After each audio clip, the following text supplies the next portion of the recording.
যুক্তরাষ্ট্র চীনের পাল্টাপাল্টি বন্দর ফি কার্যকরে বাড়ছে বিশ্বের শিপিং কোম্পানিগুলোর সমুদ্রপথে কন্টেইনার পরিবহন ব্যয়, যা এ খাতের খেলনা থেকে অপরিশোধিত জ্বালানি তেল সহ সব পণ্যে প্রভাব ফেলতে শুরু করেছে। ফলে অস্থিরতায় পড়েছে বৈশ্বিক সমুদ্র বাণিজ্য খাত।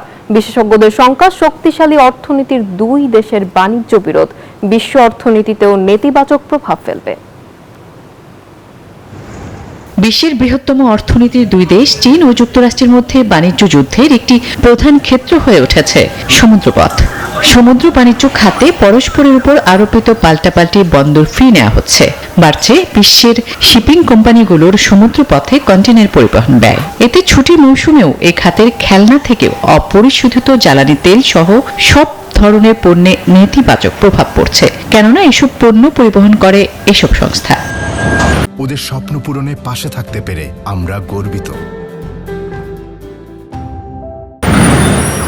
ফলে বৈশ্বিক সমুদ্র পরিবহন খাত আবারও অস্থিতিশীল হওয়ার আশঙ্কা করা হচ্ছে। বাণিজ্য যুদ্ধের ময়দানে সমুদ্র বন্দরকে প্রথমে টেনে এনেছিলেন ডোনাল্ড ট্রাম্পই। চীনের সঙ্গে সংশ্লিষ্ট যে কোনো জাহাজকে মার্কিন বন্দরে 14 অক্টোবর থেকে বাড়তি ফি পরিশোধ করতে হবে বলে বার্তা দিয়েছিলেন এই মার্কিন প্রেসিডেন্ট।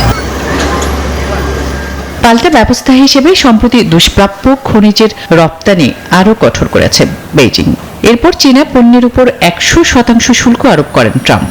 জবাবে মার্কিন মালিকানাধীন পরিচালিত, নির্মিত ও পতাকাবাহী জাহাজের উপর বিশেষ চার্জ আরোপের ঘোষণা দেয় শি জিনপিং সরকার। এতে অস্থির হয়ে পড়ে বৈশ্বিক সমুদ্র বাণিজ্য খাত।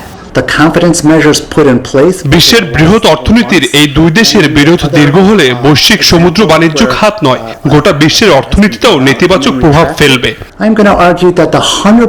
এই সংকট সমাধানে কূটনীতিকে প্রাধান্য দেন বিশেষজ্ঞরা। আসমাতুলি, নিউজ 24।